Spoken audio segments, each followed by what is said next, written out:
Hi, Scott from Digital Fish with content that catches.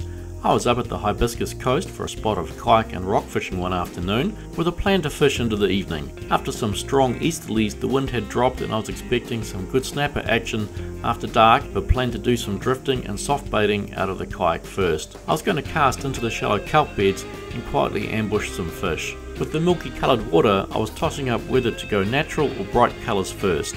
They could probably see the bright colours before the natural ones, so the nuclear chicken won the toss and went into bat first. It was very pleasant drifting and casting along the shore, poking around likely looking water. I thought the discoloured water might provide cover, but the fishing was slow, until one cast resulted in a fast take and screaming 50-yard run across the bay. This thing absolutely rocketed away and then swam back toward me and sat under my kayak.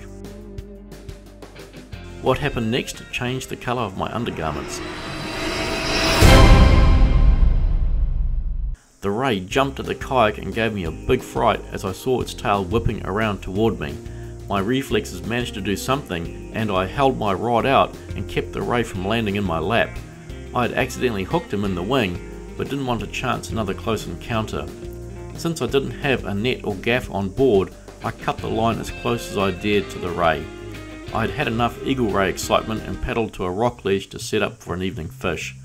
Google Earth showed some good kelp structure off this rock ledge, and so I started getting the burley going and catching some fresh bait. It was calming down nicely and another angler had hooked a few fish nearby. I was catching a few species in the burley trail like this yellow-eyed mullet. Piper also turned up. They can be dynamite whole on big snapper, as can this jack mackerel, which are quite oily. It was still a bit slow, but I wasn't too bothered as the best action often happens after dark.